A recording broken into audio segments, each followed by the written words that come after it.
Fucking real, boys. Well, we got Graydon back. Thanks for coming on, Graydon. No worries, brother. But we've got a special guest tonight, Andrew Papp. Hey, boys. How are you, brother? Mate, really good to be here. Thanks for having us. Yeah. See you guys in person. Yeah, for sure, man. I appreciate you coming on and... Well, what's going to come, mate? I want to hear all about it, and I just want to dive straight into it, mate. We're having a good conversation just before this podcast, so maybe we could either... Well, let's tell... First of all, mate, we'll start off with you. What do you do? Tell us about yourself, man, and even how you got here as well, man. A bit of a background in terms of how you got to the space that you're in at the moment. Mate, it's a long story, and it's something that I'm more than happy to share. I think there's a lot of lessons learned for myself, and it seems that they're... relatable to other people, all walks of life. Definitely come from humble beginnings myself, and a lot of turmoil in my younger years, which has sort of set myself up with whether it's my personality or inbuilt functions to respond to my day-to-day in certain ways. Maybe it's framed the person I am today, which has helped me create what I've created for myself and my family, but also, really made life beautiful because I have that contrast and being able to have the perspective of seeing what life is like on either side of the fence. And I think the more you can practice gratitude and see how far you've come from, the more you can enjoy the moments. But for myself, I guess a very high overview, not to get stuck in the weeds. I'm sure we can bring up certain threads throughout a conversation. I don't want to bore your listeners. Going from 0 to 33. Yeah. Mate, I'm just heavily involved in the fitness industry. Yep. Once I left school, went into the military and did my time there. A lot of lessons learned, a lot of things taken on board. I think there's a lot of value that I got from being in the army. Is that where your training sort of started from, or were you heavily into training before then? Yeah, mate, I was into fitness before then. And I trained quite heavily to prepare for myself, and then it got even further. I guess the mindset really grew inside the military, and I was able to sort of take that on afterwards into business, into life and everything. And then I started my own boot camp, which was funny because it seems like it's a natural course of progression for a lot of guys, especially grunts or infantrymen, to come out with no real qualifications outside of just like, I can lift things up, put things down, carry things very far. But what I wanted to do is originally to be a paramedic, and I had a lot of friends who were paramedics at the time, and hearing their conversations and some of them saying it's not a career that they feel like it's has a lot of longevity into it, and I was having these discussions, and I thought, I want to be more proactive than reactive, and so I'm like, the fitness space is a really easy way to do that, to intervene with the general pop straight away, talk about their habits, talk about the way they think, build them up into being robust, capable individuals to prevent any of this stuff happening in the first place. So I was sleeping on the couch, on my sister's couch at the time. I had no money to my name, and it was pretty rough. And I was working at a gym as a membership consultant because I wanted to become a personal trainer to get started. And fortunate enough, a few of my army mates loaned me $5,000 each, and that was enough money to get, because I had this, they came up to me like, Pap, we know you got this drive and this idea, and you got all these things going for you, but you just don't have the finances. No one can back you up, and they backed me up. Nice. And so that was enough to get a shitty, non-descriptive white van and some shitty equipment and some permits and my qualifications. And I ended up starting a 10-week progressive fitness program under the company Battlefit Australia, and I had about 50-something people start at the very beginning, which was awesome. Holy shit. And was that your own company? My own company, yeah. Yeah. I came up to the day one, certificate 3 at my institution there with a pamphlet already made, ready to go, and like, this dude's ready to go. He's keen, and everyone else is rocking up just like, well, I don't know, I just want to be a PT. So I was already driven, set, my goals were set, cool. Foundations were there, and had an extra sense of motivation because my mates were like, oh, we believe in you. And made it work, and built this company that was really successful. We had hundreds of members, and we had staff, and I was able to take trips away to run fitness retreats around the world with Active Escapes. It was epic. Yep. I got opportunity to go on TV with a series called Search for Hurt. I was on ESPN, and so that was essentially me traveling around Australia, training with elite athletes and sporting teams, and doing these ultra events, and really testing myself, searching for hurt, so to speak, completely getting outside of my comfort zone. And that kind of put me in the spotlight. And then I started to get, having discussions with brands and other opportunities. And I just said to myself, like, I remember the first episode of Search for Hurt, it was 12 of us, 6 males, 6 females, put into a gym for 24 hours, and it's last man standing, or last man and last woman standing. And I just remember running on this treadmill, and I was like, 12 hours deep, and I'm trying to keep up with this fit dude next to me, and I'm just like, I don't want to be yelling at people at the park for the rest of my life. Like, this is my chance. Like, I'm 22, 23 at the time. I'm like, this is my breakout moment. And just to set the scene, I guess when we didn't know what we were in for when we started that episode, and we found out that we're doing a 21 kilometre row, a 100 kilometre bike, a 42k run. We spend half an hour on each apparatus, and then we do an activity. So it's like 100 box jump burpees of time, half an hour, half an hour, half an hour. Right. Beep test, half an hour, half an hour, half an hour. Strength test, half an hour. It just kept going for 24 hours. So it was quite relentless, and we always had this carrot to chase. Like, whoever gets the most meterage on the rower in the 30 minutes will get a kilometre off their run. Whoever expands the most calories on the bike, et cetera, et cetera. So we're just chasing this carrot and going hard. And I was certainly not the endurance athlete back then, and I was the biggest dude there by far. Just was way outside of my comfort zone, and I just remember I couldn't even bend my legs. 5Ks left on the rowing machine, and so I was just doing back extensions, just rolling the shit out of it. And they're like, "Yeah, we can get you off and roll out your legs." I'm like, "Nah, let's keep going." And I think they saw that grit, and they're like, "We want to see this guy on TV because he's willing to suffer the hurt." Like, there was a couple of guys that were fitter than me for sure, but they're like, "This guy's funny to make fun at, but he's obviously got the mindset to keep pushing." And I think because I was desperate, I wanted it, and it really sort of blossomed into something awesome. Got to meet amazing people, learn so much from professionals, and I was able to use that platform to kind of build everything I'm doing today, which is again all in that health and fitness space. I own a few different companies that I'm really passionate about, and I get to live my life in a way that I get to really be passionate about my job and have fun in the process, and really enjoy everything I do. As hard as I work and as long as I work, it's for things that I know is of benefit of others. Like, I've always wanted to be, and I always have been prone to be wanting to be in service of other people.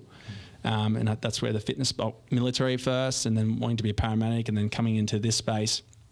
And then I just find it's so much more fulfilling putting my energy and time into others, and knowing that, hey, everything that I was born with, everything that I've learned along the way, the good and the bad, it has purpose to contribute to my community or my surroundings and to others. I don't care how much money, I don't care how many things that I can be offered or what other things you can build for. I think that's all great. It's always not the goal that's in question. It's your relationship to that goal. But I find that the more time I can give, and the more that I can see that all these different traits and things that I've built up contribute, the more value that I more purpose I feel like I have behind everything I do. That's epic. Well, that's a wrap. If you haven't got anything out of that, mate, that's done. I was getting lost now. That's amazing, man, because all the questions I've got, you cover them all, man. And a lot of them are like around the purpose and the drive. I mean, Graydon, you're the same as well, man. Like the first thing that stood out to me was that it's like when you have that drive, everything just flows into place and it just carries on, like you're just ready and it's all lined up. I mean, you were talking about it with empowerment as well, weren't you? Like with your website and I find when you find that traction in life and you have that drive, that ambition, people see it, people notice it, and then like what you've done with the fitness industry and the wellbeing, and same with you with the podcast, you can just channel it and get that momentum. And like you said, it started off with people noticing a bit of talent, then you saw that opportunity to take it, even though you weren't the fittest, you're the most driven. And I reckon that's critical. Where does it come from? Mate, who knows? Like I've got this theory, and it's a theory. It's not it's not absolute. But I come from a family that everyone in my family has some form of mental illness. Whether it's schizophrenia, bipolar, multi-personality disorder, like just really severe, debilitating illnesses that have completely changed their trajectory in life and their health and everything, and the family dynamics and everything. So I came from that from a very young age, and a lot of myself and my upbringing I had to kind of self-soothe and talk to myself and rationalize things because, usually kids, you'd go to your parents, you go to your family for a sounding board or asking for advice. And they were there for sure at certain times, but there's many moments where I didn't have them because it was about the family dynamics. Yeah. And so I felt like I've really had to fend for myself for a very long time, and to know that I've had to be driven from anything to happen, it had to be from myself. But my old man, he had his first sort of crack up. I shouldn't call it crack up, but he's had his first mental breakdown at 32. Yeah, okay. And I always thought to myself, that could just happen at any time. Like, it's a ticking time bomb. Like, everyone in my family's been in their teenage years, 20s or 30s. I'm like, I have no guarantee that I'm going to have control of my mind for the rest of my life. So I want to make the most of it. What exactly happened? Oh, if you don't mind sharing. Yeah. What do you mean, like a crack?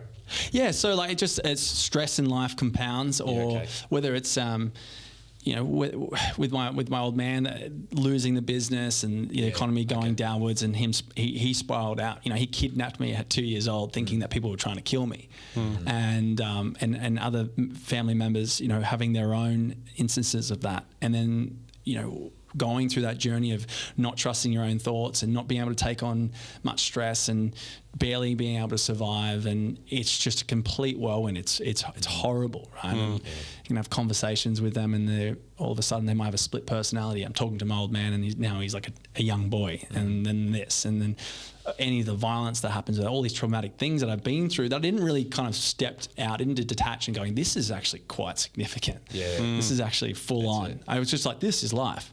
And I was just doing a day by day survival. But I guess that you don't know. I mean, I relate to a lot of stuff that you're saying there. You don't really, especially coming from a kid being brought up in it, and it's all you know. And it's that you don't know until you know. And then when you know, you're sort of going, that wasn't fucking right, what I was actually going through.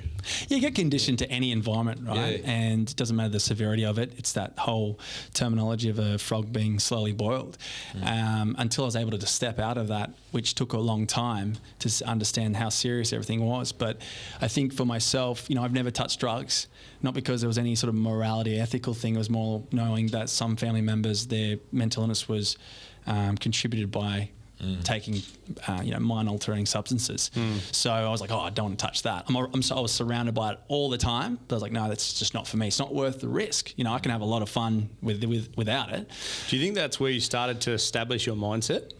I think so. I think I had that sovereignty, but I've also had to have it from that young age as well, because I've had to be sure of who I am and what I'm doing, and which is hard. Lean on myself. Yeah, of course. I mean, a kid's job is to fit in. Yeah. That's their sole purpose, right? It's just to fit in and to please. And your role models, like your parents, your family, like you're saying, there's that instability. Yeah. And like from the ages 1 to 7 or 1 to 14, your parents have the biggest influence on you. So like you said yourself, you've had to, take that initiative on your own, nearly. Yeah. And look, mate, they instilled some amazing things that I'm very grateful for, but there was a whole other side of it. Yeah. So I think being on this mindset of thinking, okay, I could potentially lose my capabilities, my mental well-being at any point. So I'm going to do everything I can to Was that a fear? Yeah, see, and I never took it as a fear like it's going to be any day now. I didn't wake up shaking. Yeah. But it took it as like a jump switch, like a Kickstarter. Like this is, it's making now. the most. Yeah, making the most of it. So it was very much, let's lean into everything that I know is good for me. And that's also removing toxic relationships, being aware of certain influences. It's leaning into the health and well-being space, and I just kept doubling down on it. The more and more I felt better doing something, I lent into it, and the more of something that didn't make me feel better, I steered away from it. And you lose friends out of it, of course, as you grow up. You may lose opportunities, but you only get one body, one brain, one mind, and because I was gaining momentum and success in it. No matter what the backlash was, I continued to double down and found that to be my identity. I don't live in a sense of fear, and it may or may not come, but I'm going to do everything right now and live every bit of life as far as I can. Yeah. Do you reckon that people are so quick to label stuff, whether it's depression, anxiety, schizophrenia, all that kind of stuff, playing the victim card, like poor me, I've got this, that's it. It kind of seems like your life could have been set up like that. if you obviously chose to not play victim to your circumstances at a younger age, and those good habits. That's good. I preach those good habits. Like me personally, had terrible habits that I'd used to, just terrible lifestyle choices, terrible environment. Since changing those lifestyle choices, environment, like you said before we started filming, we spoke about the morning routine, win your morning, win your day. Starting the new year off on a high frequency and sets a tempo up for the year. Without those good, I suppose, without those things put in place, like you're talking about, do you reckon you might have not been on the path you're on now, picking up on that so early? Because like I'm younger compared to a lot of the guys I hang out with that were all on the same journey. And we've all kind of picked up on it at different ages, different circumstances. Some people, like myself and a lot of my mates, have had to go to dark places to then realise where I think maybe in your situation you saw people in those dark places and realised. But how important were those healthy habits? Yeah, there was many moments where, again, like going through so much and only sort of dealing with it later as more introspective I've become, and why am I thinking like this, or why do I behave in this way, and hearing other people's stories and bringing memories back of like, shit, I've been through that too. I didn't really even think about that. I forgot about it. I think with great contrast brings those optics and perspectives. There's very much this notion of someone's overweight, just lose weight. There's better habits, be healthy, or just sort your life out, so to speak. There's not much empathy.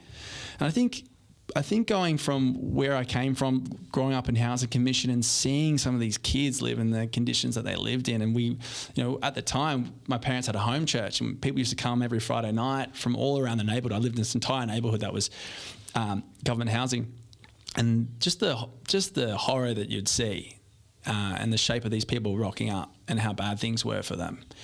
And very much so you could say, well, just get a job, do your different morning routine, get yourself in the right headspace.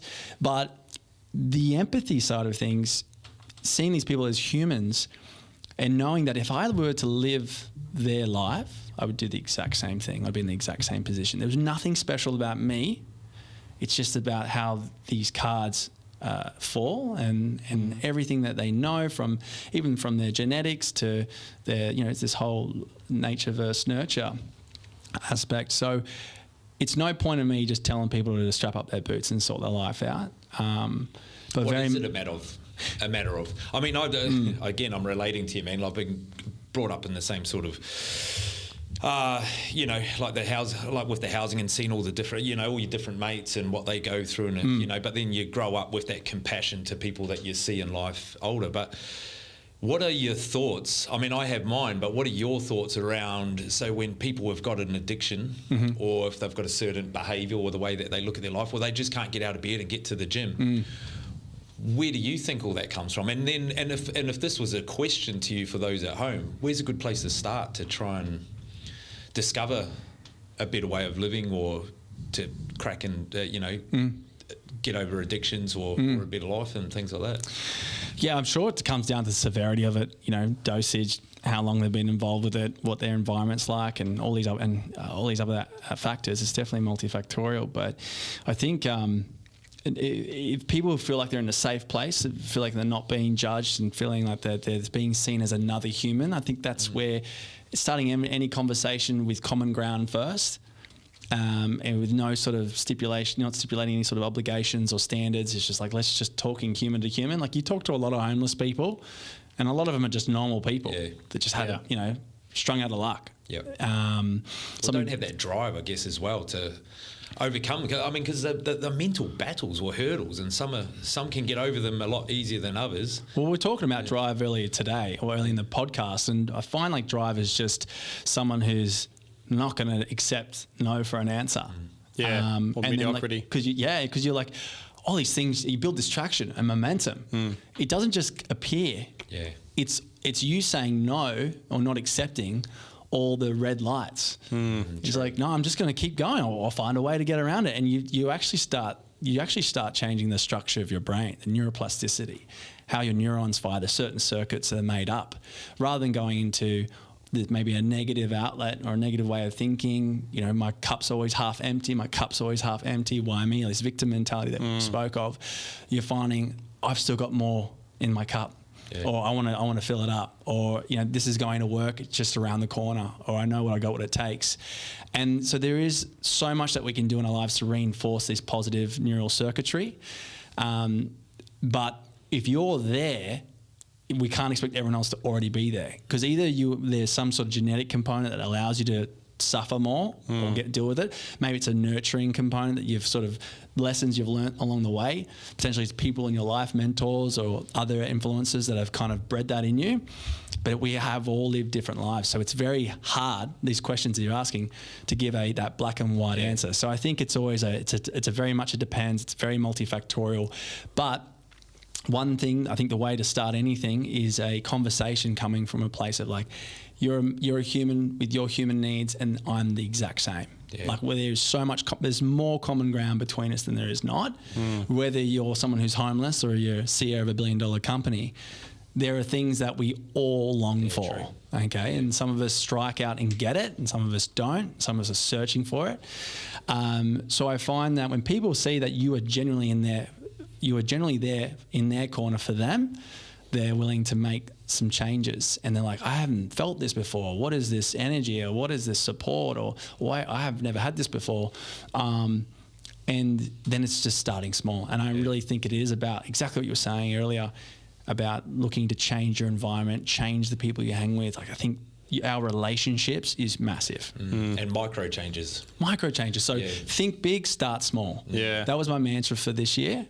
I had a couple, because I'm like, I want to not just say energy, good energy, all this stuff. I want to actually make it tangible and reflect on it in moments of resistance, or just when I wake up. What's these mantras that I want to speak into the universe? And another thing is obviously morning routines, man. I know that was a big one for me. Once you sort of get that right, and that's like a micro change, and that's sort of making the choice from the moment you get out of bed.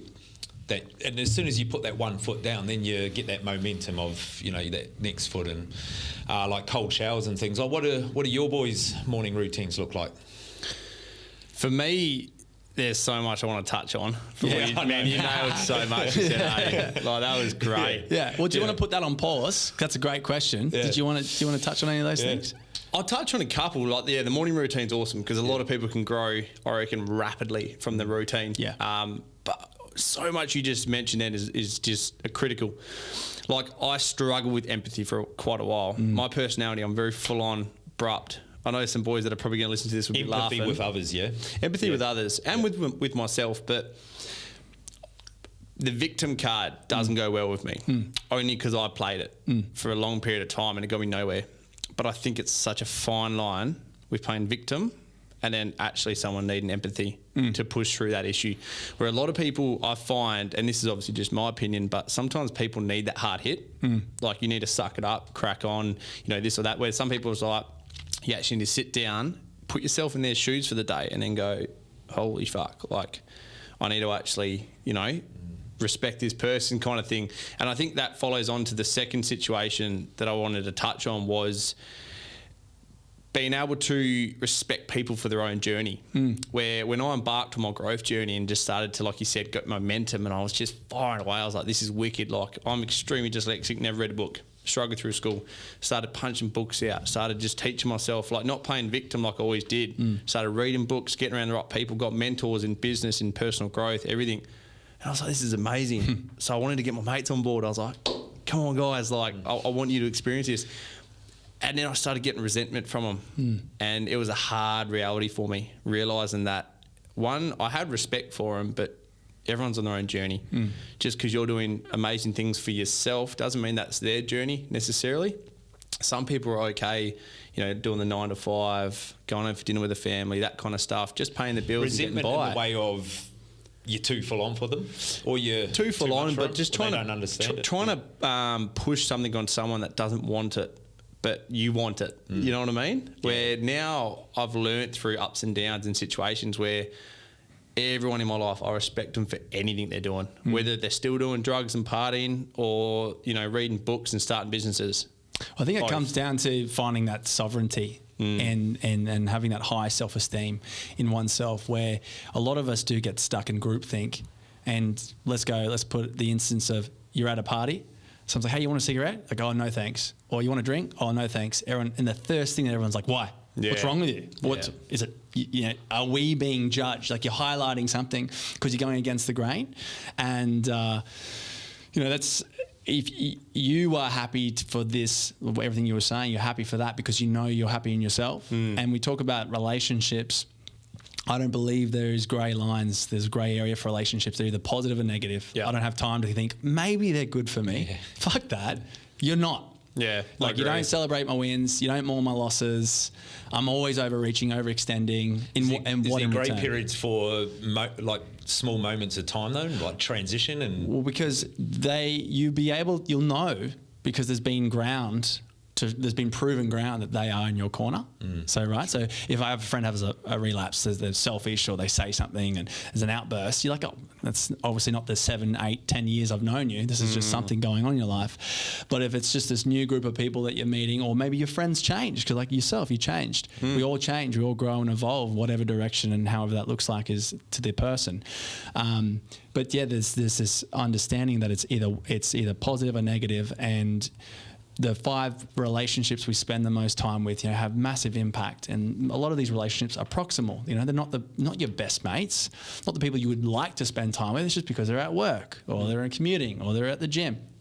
And so it's cool. It's really important to identify who these are and identify, are they positive or negative, and find ways to, if they are negative, can I cut them out? Can I keep them at a arm's length, or do I have to have this crucial conversation, this tough conversation with them and express my feelings and what I want the resolution to be? And the most important relationship we spend the most time with is ourselves.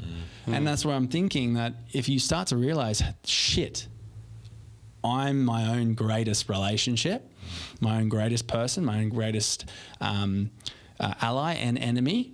And so how am I going to deal with that? And when you have that realization and you start to work on yourself and understand that, then these other relationships have less, I guess, intrusion, less influence. They're still there and they do. Like, no one's impossible. I mean, no one's not impossible. No one's, I guess, invulnerable to outside influence. And like anything, you could say I'm a very disciplined person and always have a box of donuts on the counter at home.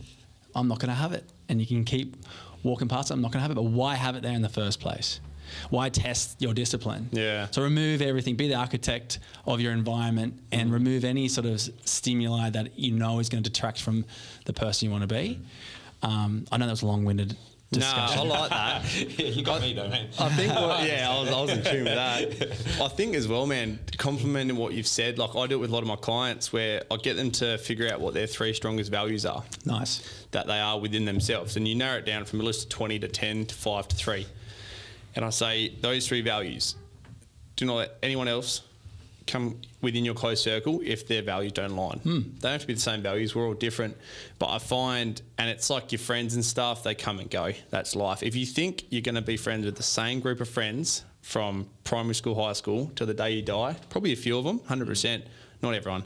Friends are made to come and go. There's an amazing reel on Instagram about a rocket and how its boosters get it to a certain altitude. Have you guys seen it? Once it gets to a certain altitude, the boosters fall off. The rocket keeps going. Yeah. Certain people are made to bring you to that, but they're not made to go any further. Unless it's SpaceX and they reuse that booster. Yeah. And lands back on the ground. Another level. But I like the part of relationship with self. I mean, we speak about that a lot because I find that's the most important thing, because if you've got that good relationship with yourself, you don't really mind who you are letting go of, or self-confidence and self-love. That's right. Yes, that's self-esteem. And I'm a father now, and I've got a 2-year-old daughter, and I'm thinking, what do I want for Harper? What values and traits I want to try to instill as much as I can as a father, as a parent, and self-esteem is something that I'm really wanting to be able to bestow upon her.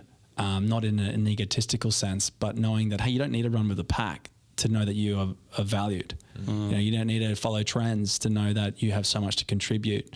You are loved, unconditionally in this household, and you should only find people who feel the same. And that's obviously wise heads on young shoulders doesn't always work, but that's the kind of key messaging of one of the things I want to kind of continue to instill, because we all have negative and positive gearings to why, and drivers to why we do things, and wanting to make sure we understand, we're aware of those negative drivers. Myself personally, I used to have a lot of body image issues growing up. You know, I always grew up with this athletic body as a kid, and it got me attention at school, and I was able to use my body in certain ways, like with sport and stuff. And I'm like, this is great. And then I got out of school, started getting paid for it, you know, modeling and whatnot. And then the issue was putting too much focus in this one domain, saying that's all I have to offer.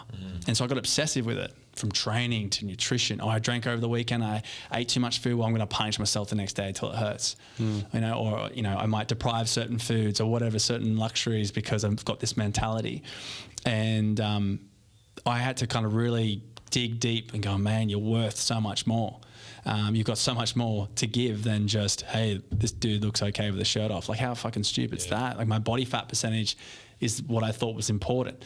But it's a huge driver for so many of us, because what do we see these days, these modern times, as success, and where people should be applying their energy and aspirations? It's not technically anymore a movie star. It's more so an influencer. And then what are the algorithms really, you know, sex sells, and the algorithms are favoring that attention to whatever direction it's going to lead that traction. And it typically is people with barely any clothes on. And it's typically going to be favoring people with a certain physique. And so kids already are being infiltrated like, this is your way. Not only to look a certain way, but to also get free stuff, to get paid, to start your own companies, to travel the world, to have everyone looking at you. And it's amplified so much higher than it was 10, 20, 30 years ago now. Social media, definitely like a huge positive, but huge negative in that way. Of course, yeah. And you see it so many times. Like, I talk with people and their social media portrays this amazing life, this fit, healthy, and then I'll talk to them behind the scenes and they're at the lowest of lows. And you're like, man, and that's one thing I focus on my socials, is showing the positives, because, man, I have some amazing days, but I still have shit days. We all do. The whole wearing the mask, isn't it? 100%, man. I've just got the one mask, and it's just me. So when I have a good day, I get on there and I'm like, I'm having a wicked day. When I have a shit day, I'm like, I'm having a terrible day. But I'm not letting it win. But it's like you said, that figure, that sex sells, and male, female, and it's such a massive identity built around it within the upcoming generation. Like, it's And what are the motivations now then? You know. Well, mate, I guess I want to make sure I maximise not my lifespan, but my health span. You know, I want to be as motivated and capable to do whatever I want as long as I can. There's a lot you do, man. Yeah. So there's a lot of motivation there. Yeah. So is it mainly just driven around like your longevity of life and? Yeah, I think, you know, not knowing, I grew up as a Christian in a Christian household. And then as time has gone on, more that I've noticed on how mankind works, you know, to capitalize on power, whether it's theocracies or fighting for resources, or we're fighting them because they have a different faith or they don't believe in what you believe, and seeing the injustices and corruption in modern day governing, I'm thinking, was religion used as a weapon? And is it real? Is it not real? Right? I'm going through all this like crazy thinking the last couple of years. Right. And so a number of years ago, I identified the difference between religion and faith.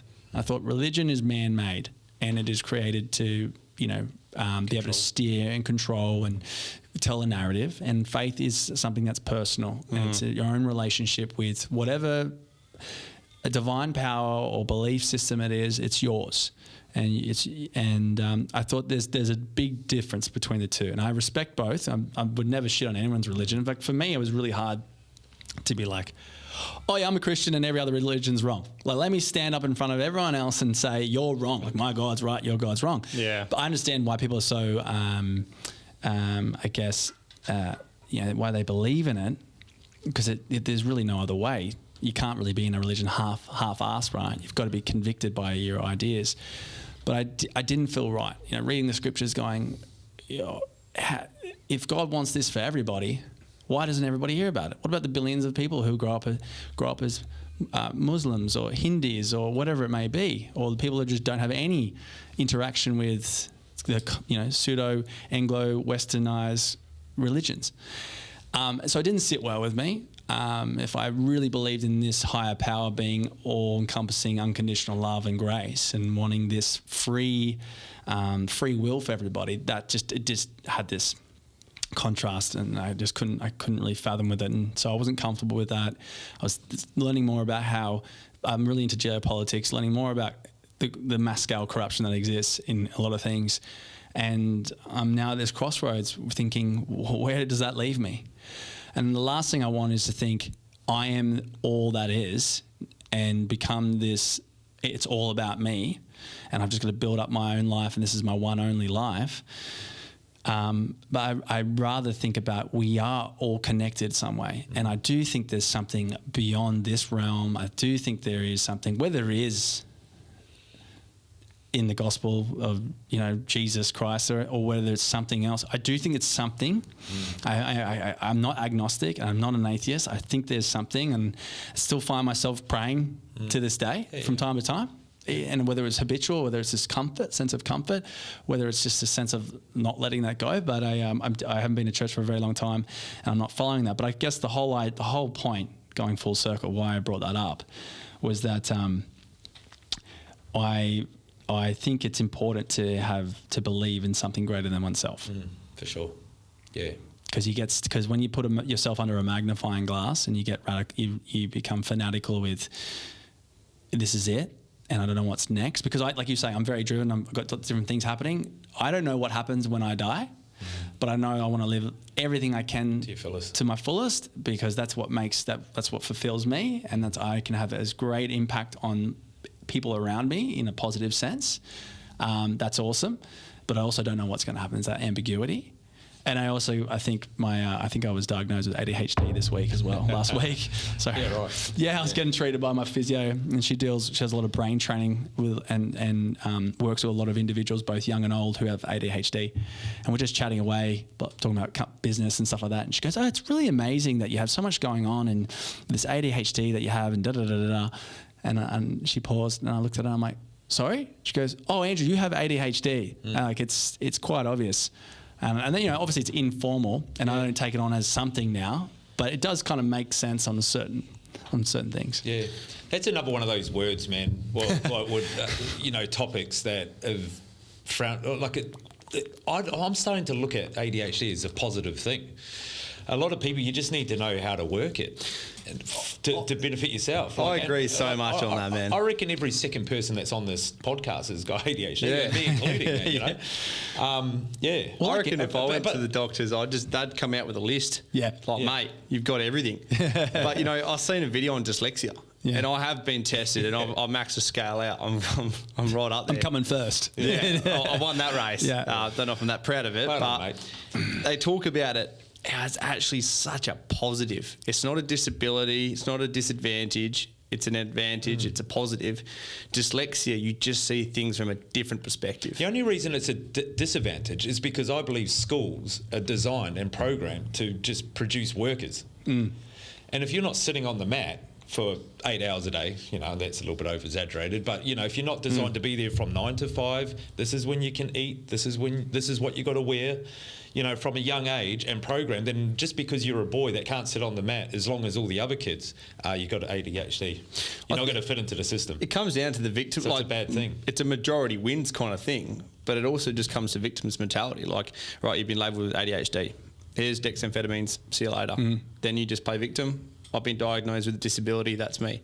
Whereas you get people that are diagnosed with ADHD, even schizophrenia, stuff like that, and they're like, well, fuck it, it's positive, let's use it. Like for me, dyslexia, I always said I can't read.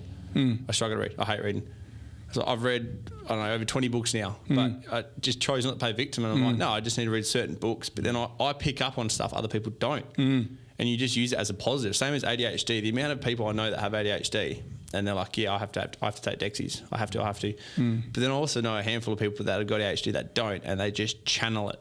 They learn and teach themselves to channel it, and which is probably what you've done without even realising. I think a lot of my friends have ADHD. Yeah. I definitely know some do. And there's definitely pulls and pros and cons, so to speak.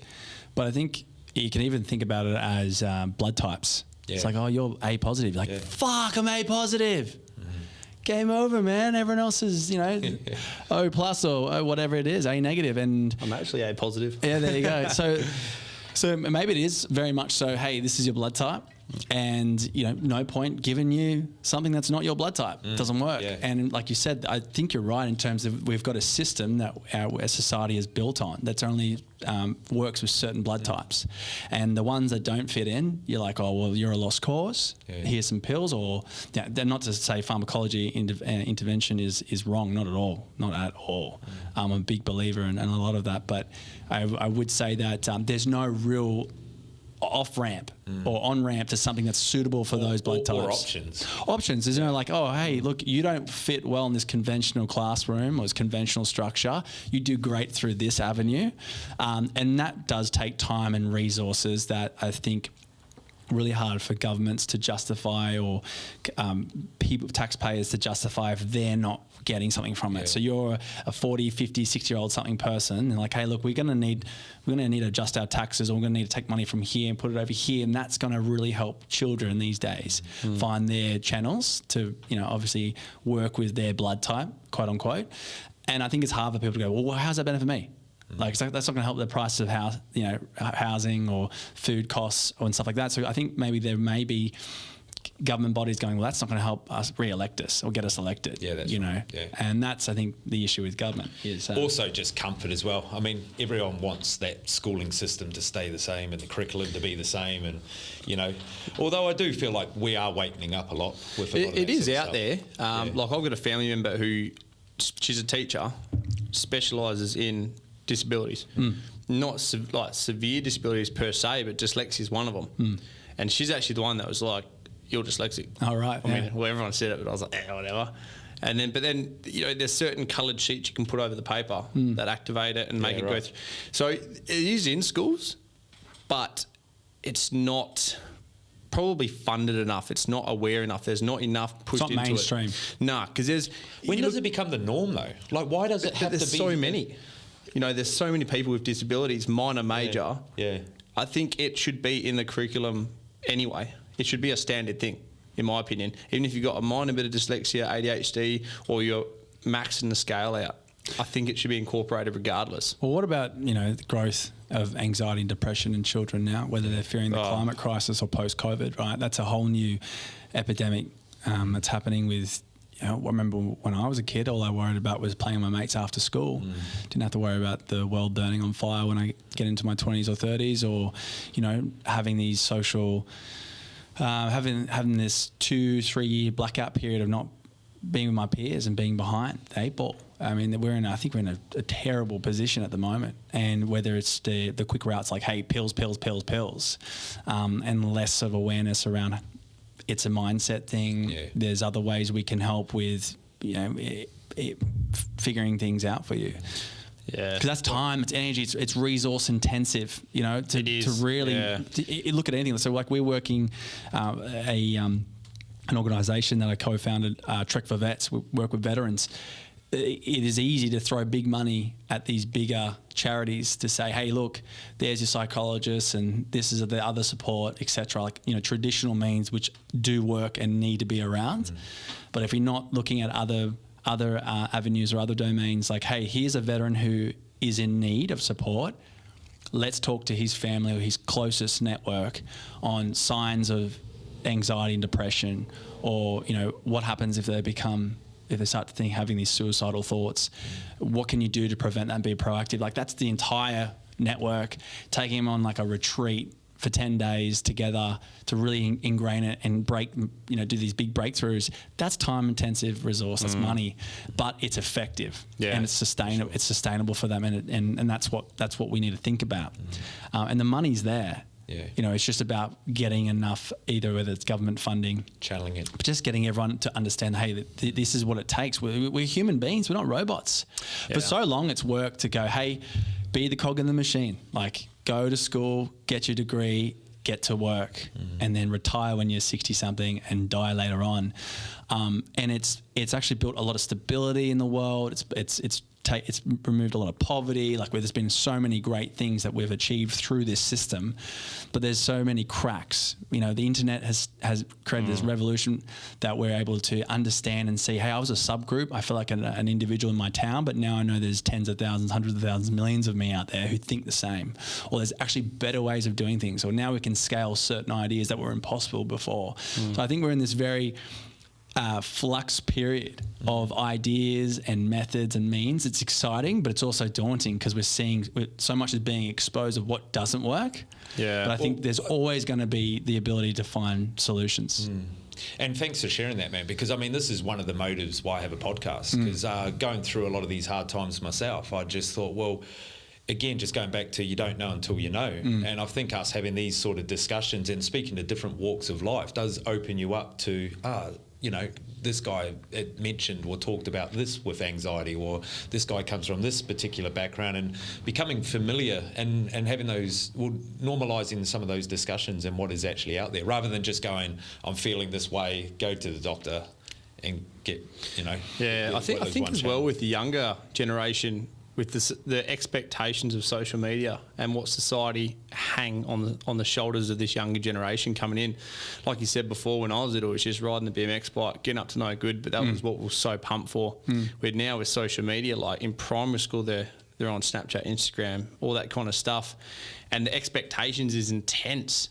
And I think, like, it depends on how deep you want to dive into it. You know, when you go to the pharmaceuticals, man, like, there's 100% of time and place for pharmaceuticals, but also, for me especially, through mindfulness, holistic approach, you know, you hear about third world countries where they actually have set periods of school where you have to meditate. We don't have to. It's a choice, but they all opt in for it. And it makes them more appreciative, practicing gratitude, stuff like that. As far as my knowledge, not a lot of that gets practiced in school. I think that can resolve a lot of issues, especially with the society now, social media, all that kind of stuff. There is so much more pressure when something doesn't go right. Like you said, that standard, get a job, go to university, have a family, like that worked for so long. That's not today, but it's all changed now. Well, I think that's also good about the Trek for Vets as well. Like, I mean, it's given everyone the opportunity not only to go and do a great thing, but to also mingle with like-minded people and, you know, discuss what they're going through and having some of those conversations. And I enjoyed that because I come on that one with you in Kings Park and I thought that was a wicked idea. And I remember I came up to you after and I was like, I'm going to get around this next year. I want to help you out, because it was just different generations, different ages, veterans, supporters. Jump in. Tell us more about that, man. Yeah, mate. Thanks. It's an organisation that started 2015. A friend of mine, he actually was with Battlefit Australia, and everything spawned from that company. It's been such a great platform. Is that where Trek for Vets originated? Like, yeah. You guys so I had a guy who came on. He was a recent veteran, a few deployments in Afghanistan, got pretty messed up in a lot of ways. He lost his best mate in Afghanistan, and we had the opportunity to, taking a step back from that, the previous dawn service that I went to, it was pissing down raining. And I just remember being there, had these young girls in front of me, and one of them said to the other, you know, our Anzacs would have had to fight through the rain. And I was just straight away, everything just came to boom, boom, boom. Everything just came to my head. I was like, if this little bit of adversity made this day more significant for these two girls, imagine hiking through the entire night with other veterans, trying to raise money, trying to raise awareness, getting to the dawn service and standing here on your tired feet for an hour and paying your respects and thinking about that you've just had 0.0001% experience of what these people go through. I'm going to have to jump in real quick. Standing next to... goosebumps, mate, thinking that, this is wicked. Standing next to you when we actually got to that dawn service, and like you said, feet were sore, leg was sore, and every emotion in my body saying, like, this is amazing. These poor guys had this times 100, and it just, the emotional, I teared up during that ceremony, and I usually get emotional when I watch the ceremony, but that would just added a whole new level. And I turned to Jake, who did it with, and I was like, man, like, did you feel that? And he was like, yeah. And it just added that extra layer. It basically just gave you a little bit of a taste of what these poor guys have to go through. And even like you said, where you had that idea during the walk, I remember turning to Jake and I was like, I kind of hope it rains. Like, I kind of want a storm to hit because that's the real brunt of it, you know. Like, I kind of wanted that authentic once we got going. Yeah. So, like, I think that's a great idea because it does add that extra emotion to it for sure. But just on that note as well, how important is it for us to then... You know, you talk about your daughter as well. It's what we teach them as well. Like, I know with my kids, it's like, get out of bed, mate. And if you're going to moan, well, you only have to think about what they went through and just getting out of bed. And the more generations, the more that Anzac's probably going to slowly dwindle away, the effects and the appreciation. I know you are seeing, I mean, I go here in Vic Park every year, and I know that all the older generations actually really appreciate seeing the young people, especially when the fathers or the mothers are getting there. Do you think it's super common? For me, I've tried for the army for a long time, but with my injuries, I've kept getting knocked back. So I've just got such appreciation for it. I was obsessed with army movies, everything. I've read all the books. Like, I loved it. So that's probably added another layer for me to really get there because I've read all the stories about it, like Mark Donaldson, like all the guys. So that's what's got me so in tune with it. But I do feel like the younger generation probably is dwindling away a bit, and that's where the Trek for Vets probably is pulling them back in, saying, "Hey, let's experience it." Is the Trek for Vets for children as well? Or we do take 16-year-olds, but they've got to be accompanied by their parents, adult guardian. Yeah. I think for sure, it's just it just builds that appreciation. So the slogan for the Midnight to Dawn Trek, that's what the event's called, is sacrifice a night's sleep for those who have sacrificed so much more. And it's a very unique opportunity to have overlapping communities of military and civilian community, because that doesn't happen anywhere else. And we find walking, especially in the middle of the night, that and sharing that hardship and adversity creates this camaraderie between these two distant communities, and then there's nothing else to do but talk. And you might get a few boys and girls coming up, and they're in their uniforms and they got their packs and stuff, and they're quite stoic and they're not talking. And then a couple of hours into it, and they're like looking at everyone else like, fuck, this chick here, this guy here is really struggling, but they're still next to me, and they're here for this cause. It's a common cause. It's like these guys and girls could be hurting themselves, or they just have, relationships with others who either they're lost or they know are on towing the line.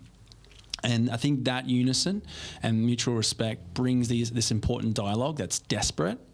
And there's, we look at America, how patriotic America is. You can be in the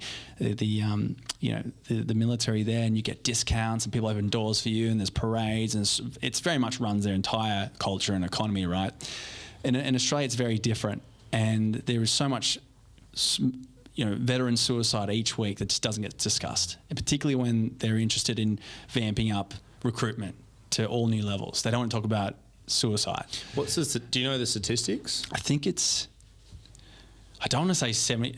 No, it can't be too much. That's too much. I think it may be like 7 a week. Yeah. Don't quote me on that. I think I read something believe recently, that, man. Like I said, I've dived into the books and stuff, and it's raw. Yeah. Especially Australian side. Well, even American side as well. Yeah, well, it's Americans amplified, right? Larger numbers, etc. Yeah, but the other sad thing about that though isn't just the people that sort of take their lives, man. It's even the family and the kids. Of course, the people, man. Like we think about it. A lot of people affected by it. Yeah. These individuals are in an occupation where they're doing something for their country, so it's already they're in service. That's a lot more than a lot of other people can say. They go into hazardous areas for long periods of time. They're not guaranteed to come back, and they're leaving loved ones at home. And that doesn't get recognised. It's just like, that's whatever. And they come back, and they're not the same, and there's not the appropriate channels and timely response and support for going, thank you. You don't, and for me, I do not agree with the machine, but doesn't mean that I'm against the cogs in the machine. Because I don't agree with where we go and apply our resources, and doesn't mean I don't 1,000 support every single person who's just made that decision. And so I think that's where we are getting a little bit lost in terms of as each generation goes on, we lose that we were in a world war where there was, the potentiality of great change and great impact. And it's different now. War looks different now. Yeah. And total war, people feel like that cannot ever happen again, but it certainly can. So the whole idea is like, how can we get civilians to feel like they can contribute without signing up into the ADF? And this is where a great place to start is making that day more significant for them and bridging that gap between both communities. And it's been shown in studies that if veterans are more likely to lead themselves down that path of suicide, depression, if they spend these days, these significant days, including Remembrance Day, on their own. Yeah. It's important to be connected and stay with like-minded people. That's good. And so we're starting a new annual event on Remembrance Day called Chad 1000X. And it's a hero workout from a gentleman who sadly took his own life in 2018, Chad Wilkinson. He was a Navy SEALs operator and just succumbed to his injuries from multiple deployments and everything that he went through. And his wife started an amazing charity called Step Up Project. And so it's this Chad 1000X workout, a workout that he used to do to get ready for mountainous warfare. It's 1,000 step-ups over a 20-inch box with 20 kilos on your back for time. And so this is something that one of our Trek for Vet or Midnight to Dawn operators has been sort of steering in Australia. And now we've sort of taken that on board, and we're going to be opening it up to the community through various affiliates across the country and New Zealand, where you get together and you get that box, and there's ways to scale it. So it's not just 20 kilos; it could be less, it could be nothing, it could change the height of the platform, it could do it in teams, etc.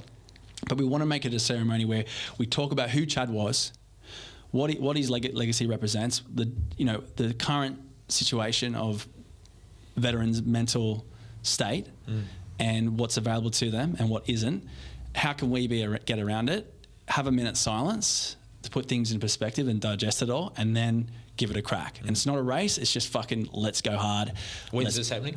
Remembrance Day, 11th of November. Okay. Yeah. So if you're interested in it at all, just follow Trek for Vets or follow my own social accounts. Yeah, man. For sure, man. Yeah. 100%. We've got some really good ideas and some great veterans getting on board. Yeah, cool. It's only around the corner too, man. It's not far. Yeah. A couple of months, yeah. I was actually just going to say as well, let's do an Anzac podcast, man.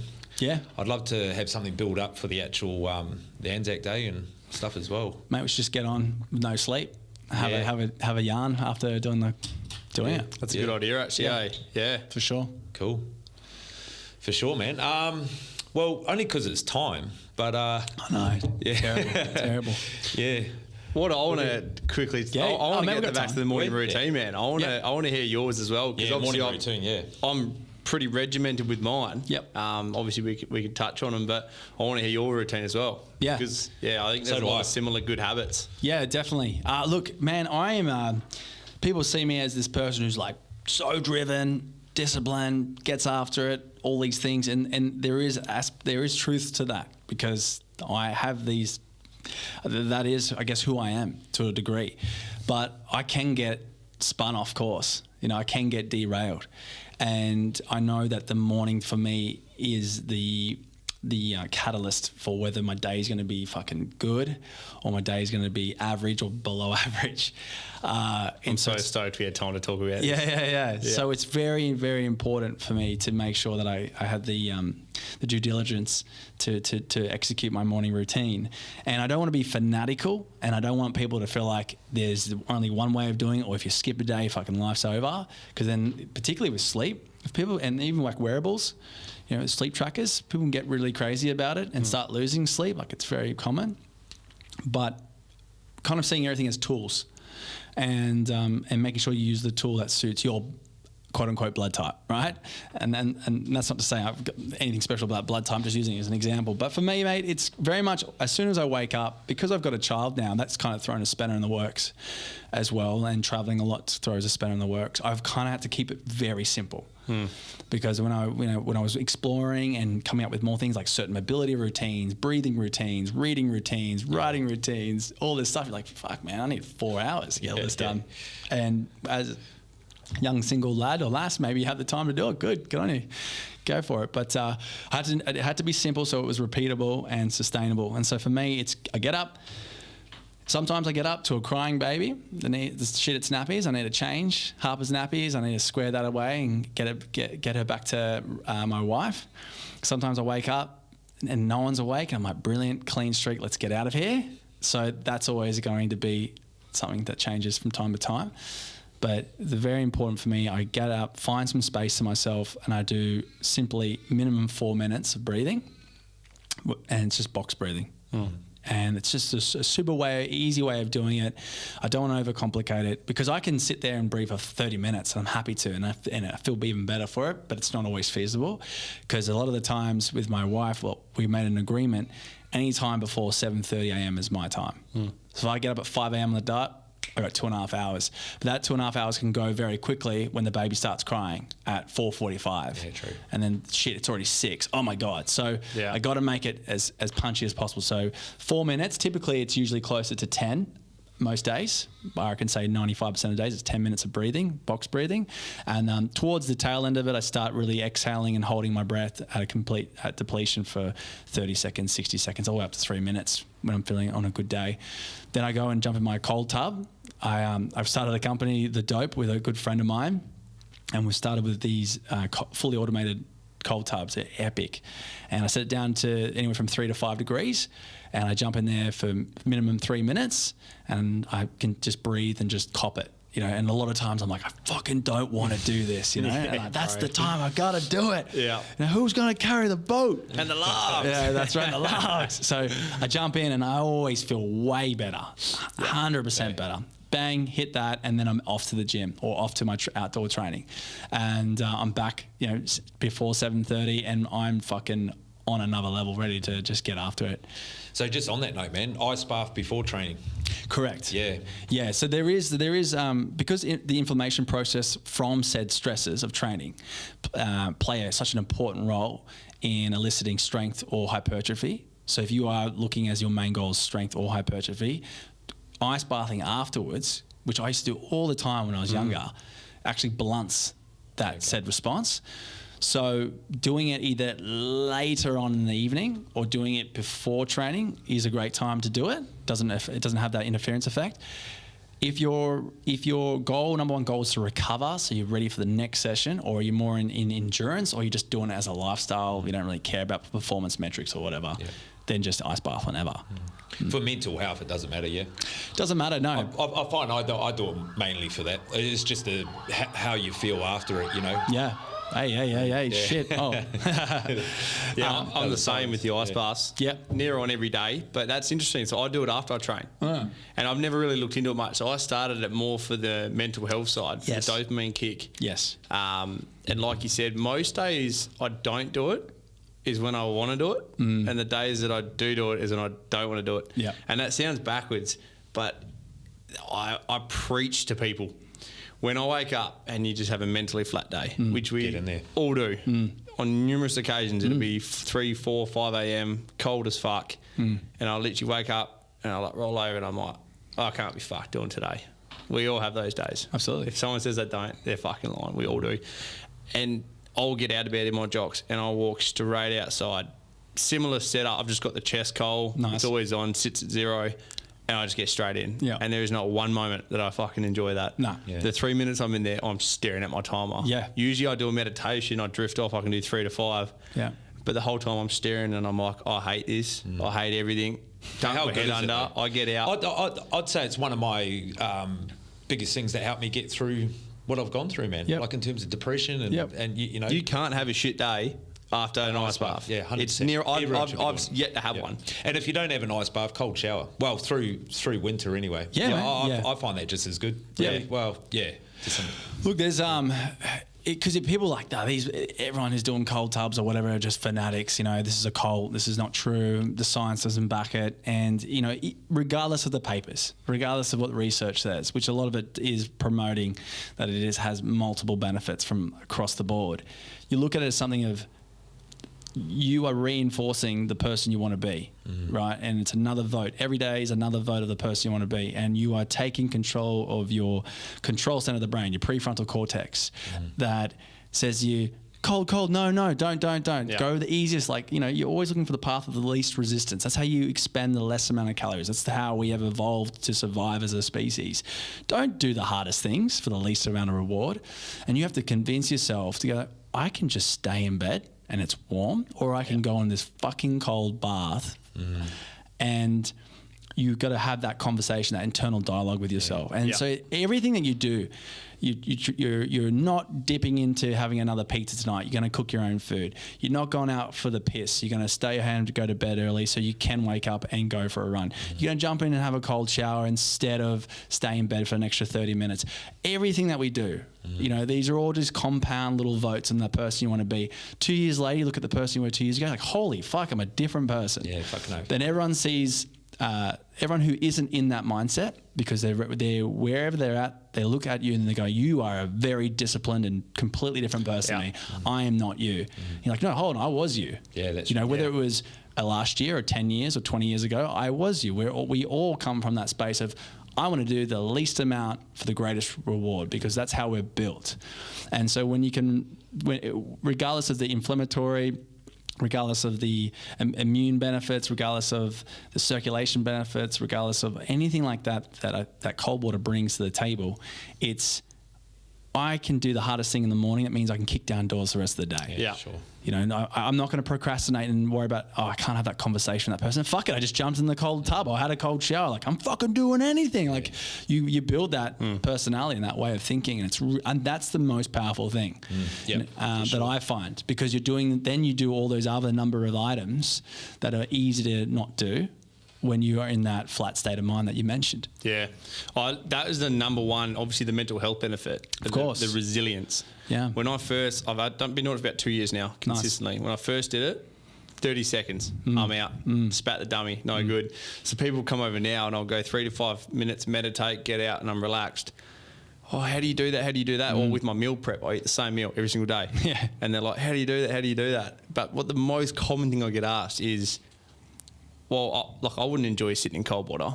Like, why would I want to do it? Do you think I want to? No. Do you think I enjoy it? And it's exactly what you said. Well, the only time you start enjoying it is because you know how good you're going to feel on the other side. That's the only thing that gets me in is knowing how good you're going to feel.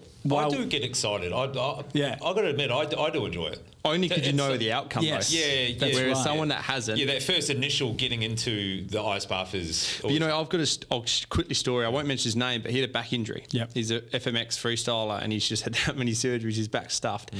And I was like, come jump in my ice bath. And he's like, oh, I don't know, man, 15 to 20 seconds. And he was out screaming. But he was like, oh, I feel fucking amazing. Yeah. And I'm like, man, you come over my house whenever you want, just jump in. Yeah. Like, I'd rather you use it every day. Yeah. And then, like, I'm on a Zoom meeting in the kitchen. I just see him walk past the back screen. He's like, hey, bro. Yeah. And he's doing 3, 5, 10 minutes. Like, he's getting at home. He'll send me a photo at 10 p.m. at night. He's gone on the servo. He's filled his bar full of ice. Like, he's obsessed with it now. He's also suffered from mental health issues big time. And it's changed his whole life. It's great. Literally. And he's the epiphany of it, not even being able to do 10, 15 seconds to now doing 5 minutes. His mental health is better. He's still battling his back injury, but it's much better. Like, it's proven. Does anyone know, on that note, so if you've got inflammation, so my hands, my knuckles hurt the most from ice baths. Is there any reason around that? Yeah, so the people that I've listened to and read about, they mention like the biggest response and the positive benefits, it doesn't require to put your hands underneath the water. Yeah. Even people putting one hand in the water and not actually dipping the entire body can still elicit a similar response. But submerging yourself, obviously going through it all. So if that's the factor that's keeping you out of the water, then just have the hands out. Yeah. You know, and for myself too, I think just being extremities, being the furthest part from the heart, that you're going to start, the capillaries start to constrict and everything goes through vasoconstriction. So everything starts to get cold. And all the warm blood goes towards your vital organs and keeps the core, because it's a survival mechanism response, and that's where that circulation comes in of stepping out, returning back to baseline. Capillaries open up, blood, oxygen, nutrients start to pour through where once it wasn't, and yeah, mate. I that sometimes it's like I just cop it, just deal with it. I know I'm not going to die, and back to the point of resilience. I think if you can. Everyone's first time in an ice bath is overwhelming because you don't exactly know what to expect. You're like, am I going to die? It's a dump of adrenaline, and our prefrontal cortex starts, down regulate like 40, 50% or something. You just listen to your monkey brain, you're out the tub. But that's a very similar response that we get in other hard times in our lives. Someone's yelling at you, you're confronted, things happen. And then all of a sudden you become greater at responding to that. You can calm, so sometimes when I do it with my friends, I'm like, give me mathematical equations, like just simple, like, times and pluses and minuses whilst I'm in the state of stress to kind of get comfortable in it. Or even just slowing down your breathing, right? So that helps and transfers into other parts of your life. Yeah. Is it David Sinclair? I think and I heard him talking about it, like, because he's about all the longevity genes. Perhaps I've heard it activates that for longevity as well, of life. Yeah, mate. So I mean, that's a whole different. That and saunas talks about it as well, eh? Yeah. I think there's. I think the people sitting on the side of the fence are going, no, that's just more of it's called like a health bias or something, where health bias outcomes, where people who are doing these things are already got other factors squared away, like they're looking after their sleep or they're eating and stuff. So you're going to see these other benefit or these other outcomes of like they're going to live longer, etc. But I think the data is coming through from all intensive purposes that I've looked into. The data is coming through that this is something that's really extremely powerful, like from saunas, ice baths, even contrast therapy, whatever it may be. And when you're laying in it, do you take it right up to the back of the neck? Yeah, man. Yeah. Vagus nerve. Yeah, for sure. And again, it's another mental thing. Yeah, I find it like I'll get in, and because I've got the 1,000-litre tub, you can get the whole body in. Sick. But I just kind of lean in. It's up to here, and I just sit there for a while. And I'm like, I'm not in, and I'll drop that little bit. Yeah. Just that little bit. I'm like, yeah. Well, that's where they reckon you've got to get it to, eh? Yeah. Well, I've got shoulder injuries and everything, so I do try to get it all under. Yeah. Right. But yeah, definitely it is a mind game. It's definitely a mind game. I get in and dump my head in. Like I submerge myself completely first and foremost, and that's just like, yep, now I'm in it. But again, it's all those little things. And I think once you become that individual and that's your identity, you always contrast yourself back to that standard. So it could be your training. Am I putting a half-hour session in? Fuck, let's double down. Am I not fulfilling my 3 minutes in the cold tub? Am I really going to pussy out at 2 minutes 30? So if you start to build that standard, that's the standard you live by. You don't know any different. And to say that, and this is where the empathy factor comes in, is like, I built towards that. I conditioned myself to that, for that to be my norm. Yep. I understand why people can't relate to that. And I can't expect others to meet me at that point. You're only letting yourself down. Like you said, you have the empathy for people. That's why I say to people, like, I do 3 minutes, 5 minutes easy. It's like, that's me. I said, if you saw me 2 years ago jump out at 30 seconds and squeal, I was like, you build it over time. But I think it goes to everything in life. Generally speaking, the hard things in life are worthwhile. Yeah. Easy things aren't, whether it's eating healthy, training hard, ice baths, meditation, all that kind of stuff is actually quite difficult, but rewarding. If it was easy, everyone would do it. Well, that's where Jocko Willink had I think he's selling shirts now. It says no free dopamine. Yeah. Like, could be like just, shitty foods, porn, whatever it is. He's like, anything you want that's going to spike that dopamine, you've got to earn it, which is a really good way of breaking down how you sort of want to live your life. What's your thoughts then? Because this happened to me last night. Just got bugger all sleep over the whole weekend. Absolutely. We're going to talk about porn here. and then last night just got, I think it was like 4 hours, and then I'm up at 4:30 in the morning, and I'm thinking, am I going to the gym at 5 o'clock in the morning, knowing that I need sleep? If that happens to you, you're still up? Still go to the gym? Or you listen to your body? And I reckon, I'd be keen to hear your thoughts. I reckon it's a fine line. I've burnt myself out on numerous occasions, but also I've found that it is just a fine line. I think it just comes to being in tune with your body, like knowing exactly where you're at physically, emotionally, mentally, energized. Whereas sometimes I wake up and I'll go to gym and I'll push it and then I'll be fucked for the day. But sometimes I wake up and I go, fuck, a busy day, not a lot like this morning. Literally, I had 6 hours sleep, but I had a pumped day yesterday. Got up, had some pre-workout, which I don't usually take, went to the gym, had a best session. But that was the morning where I felt like I needed more sleep. Whereas some other mornings, I've cooked myself out. But I think I've had to burn myself out a few times to then know, like, I'll wake up and I'll sit, and I'll go, nah, you know what? Because sometimes I will. I'll reset my alarm for 2 hours. I'll say, today's not the day. But then some days I'll get up, I'll go, no, we need to push through this to then reach that next level of resilience. And so I think for me, it is a fine line. And sometimes you don't know. I mean, I still went to the gym this morning as well, but you can feel it throughout the whole day. Even your moves, you can feel like that sort of, man, like you've got this constant feeling of like, oh, I just don't feel good, and and you feel down on the day, and there's nothing in particular happening. It's just that you're that tired and you push yourself that hard. But you can also go to gym. Like I've done this before, where I've gone right, I need to work out. I push through. I get there and I go, you know what? It's not working. Done a stretch. I've hit the sauna. I've still spent an hour there, so I don't feel like I've lost. Yeah. I've got a stretch in. I've done the sauna, all that. Then you crack on with the day. So you don't generally defeated, and then I've had energy for the day. But I think that still comes back. You've got to be in tune with the body. Are you Yeah, so my thoughts on it is too. I got two different ideas. Is that you've got this net positive mentality. Is that some people look at others and they're fanatical every day. It's a religion. And not saying that there's anything wrong with that, but for sure, people who are entering this space, it's intimidating and not feasible. Yeah. So I do think that there is space for just do it, no matter, especially when you don't want to. And I'm a believer of that. But then you can adjust. So exactly what you said. Go to the gym and get in there and just do everything at 50%, or change the workout to suit where you're at. Because like your circadian rhythm, where you know that when you want to go to bed and when you're going to get up, it's your body's natural response.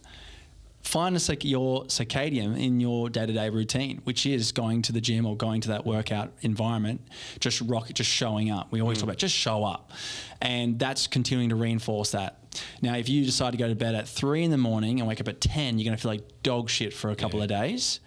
So it's kind of this. There's similar parallels there with rocking up to the gym, or whatever the other analogy is.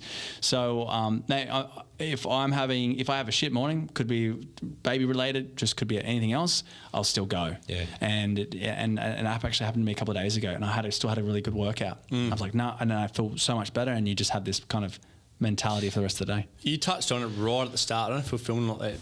Win the morning, win the day. Oh yeah. And I think it's just celebrating the small wins.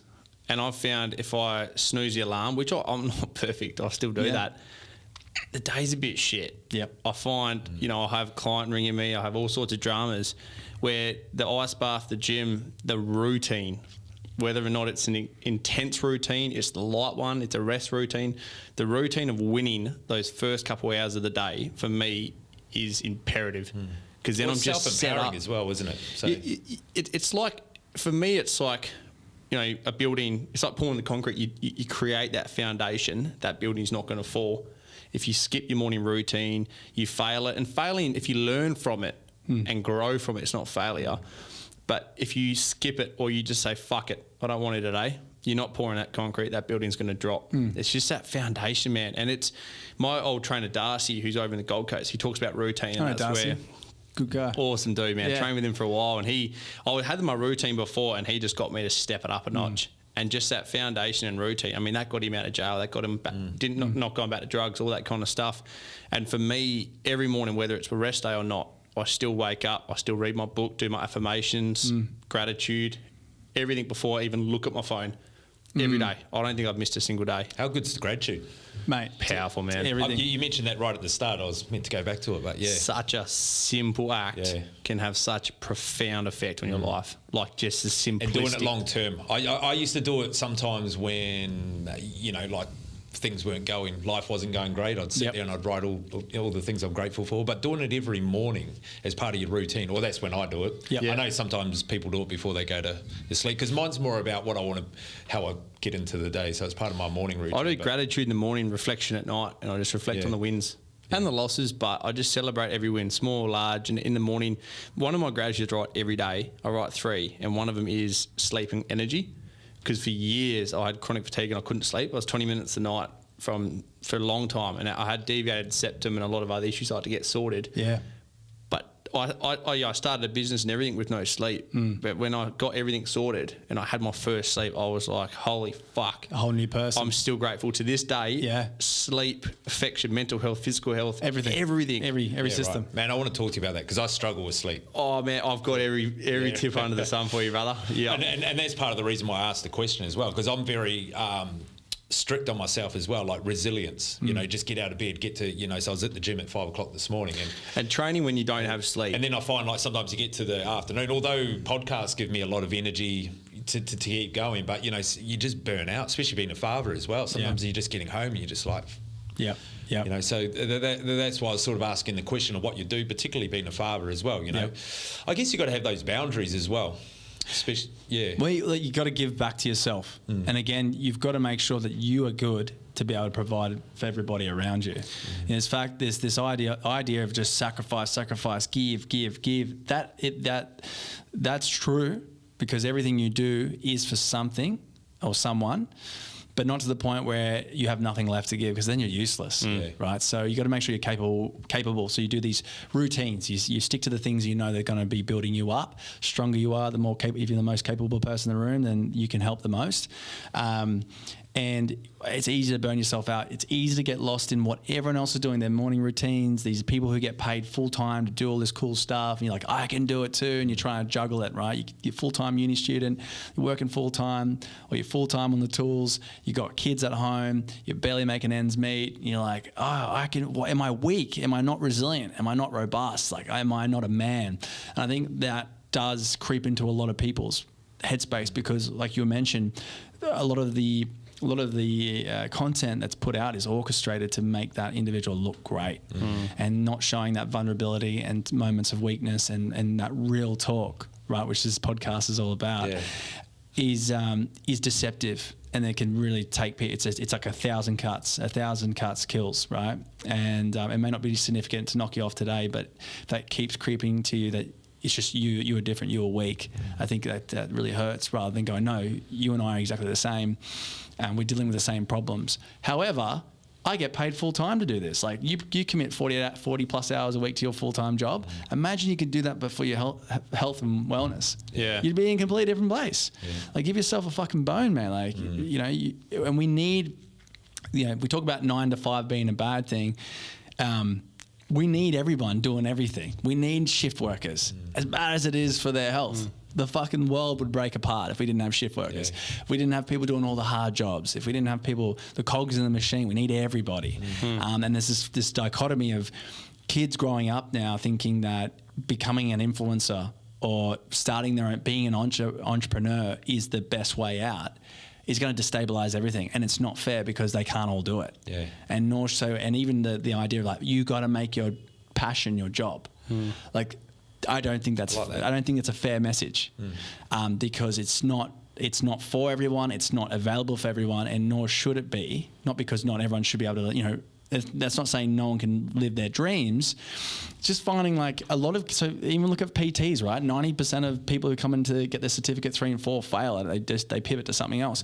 And when I've done some talks at certain academies, and I'm like, guys, you're coming into here for what? Why are you coming into this industry? Hopefully it's to help other people, right? If that is what it is, you're going to be driven to make that objective, accomplish that objective.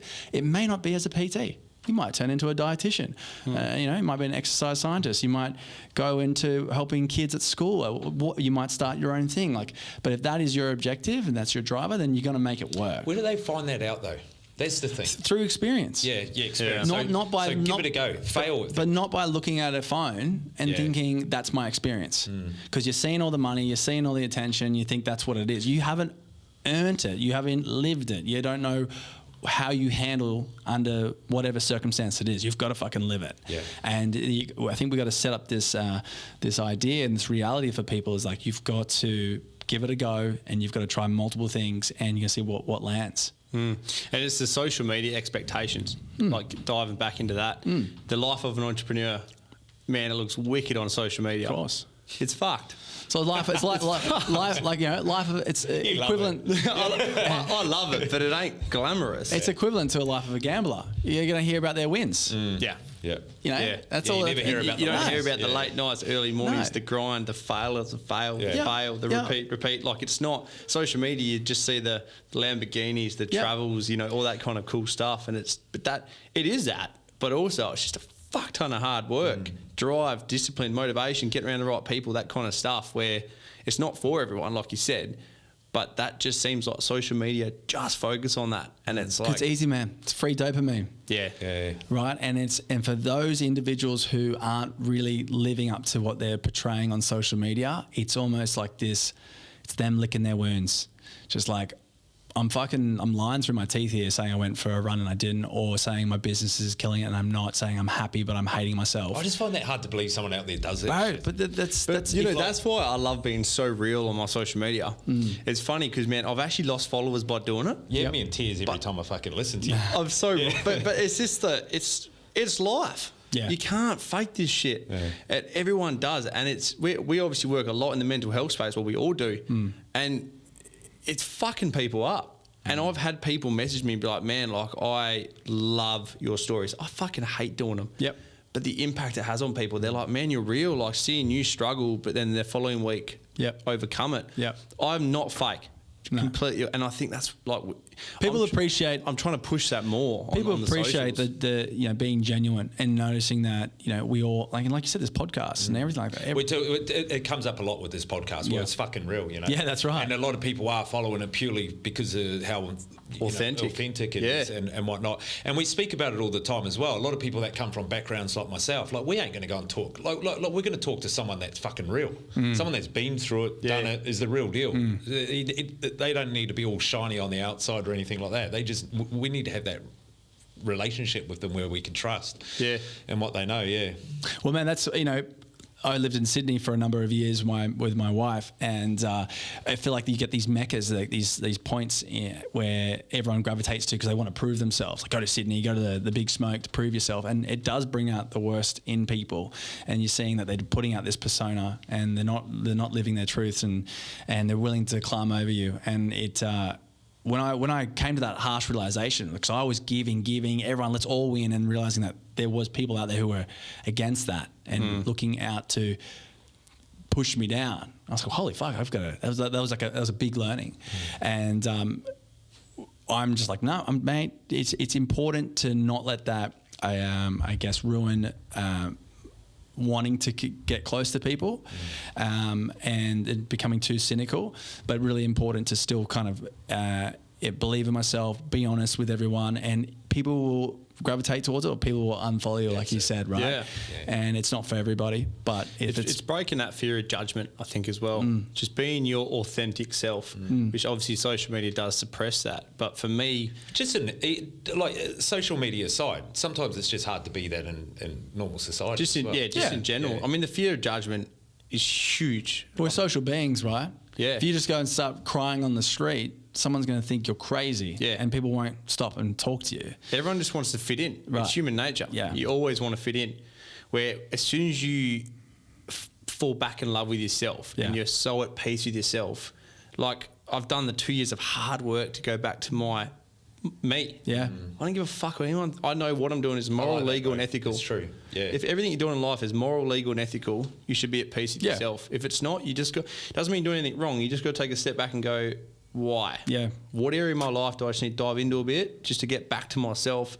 Because even putting up my stories, like the fear of judgment was huge. For sure. Like massive. And like I don't have a big following, but those authentic people that give me feedback, man, it fills my heart. Yeah. And it just keeps me doing it because I'm like, and obviously in the mental health space, having people approach me all the time saying like I'm suicidal, like the messages are insane, man, and that's why I'm so passionate about it. Yeah, because you're seeing the real effect. And if I didn't have, like, going back on the morning routine, the ice baths, all that kind of stuff, if I didn't fill my cup in the morning, there's no way I'd be able to handle what people say to me. For sure. And that's why, I mean, going back on that, it is important to fill your cup up. I feel the same even with this podcast. Like, I feel like I've got to go and do the work on the outside myself because there's no point sitting here talking about it and preaching it. Sometimes it works good for me, but a lot of the time, you know, like even Brian doing the fast, you know, he talked about doing the detox program, and then next minute I'm doing the detox program with him. And then before I know it, I'm doing a 40-hour fast and a fucking 24-hour fast. But then the part of that for me is the fact that, like, well, you're doing the work. You want everyone else there listening to have better mental health and do these things. You got to practice what you preach. Practice what you preach. And it's daunting, but it holds you accountable. And you're getting all it also gives me motivation too. For sure. To push me through new doors as well. We're getting all these outside influences too, you know, that are sort of going, oh, these guys and girls are doing these things, and that's sort of changing the standard, changing the minimum standard for me. You're lifting the bar, raising the bar, and, you know, tide rises all boats. And you just want to be with those people who are continuing to push. And you find that, you know, I really do believe that men need a brotherhood. And I think it's phenomenally critical that everyone finds that in one way or another, because if you don't, you'll get lost to anything, right? And you need to find your pack, what you guys believe in, your values, like you mentioned, and you all support each other through that. And I've got a great group of mates, eclectic bunch of lads that, you know, you'd look at us, you know, how are you guys all fucking friends? And we're all just got this weekly gathering that we go and do a hard session at the stairs, then we go and do hot sauna and cold ocean dips in the winter, and then we just go and have a coffee afterwards, and we all just get around what everyone's doing through that time. 3 hours, 3 hour stint each week. It's amazing. But boys, I got to take a piss. I'm about to piss my pants. Well, we'll wind it up anyway, man. Because you boys got to go as well. Yeah, it's a shame. Yeah. It's a shame. But Good chats. it is a shame. But like I say to everyone, mate, these doors are open, man. If there's topics or conversations that come up, mate, the doors are open. We can do a podcast anytime. Yeah. But before you piss yourself, mate, thanks for being on board. That's all right. I've been sitting here like just sweating. This Kiwi water is just wanting to get out. No, it's been an absolute pleasure to get to know both of you more, and thanks for everything you guys do as well, and thanks for having me. And we'll have your details on my website as well, so people that are listening that don't know about you already, man, we'll because I always try and get everyone to navigate over to the website and awesome. check out what we're doing. Well, if you want to come for an adventure treat to New Zealand or Tasmania, or you want to buy some cold tubs, or you want to come and check out and ask me questions, I get back to everyone who messages me, and most of the time I do it through a video message. I find it the best way to chat to people, and it's most convenient for me too, sitting there rather than typing out a whole text.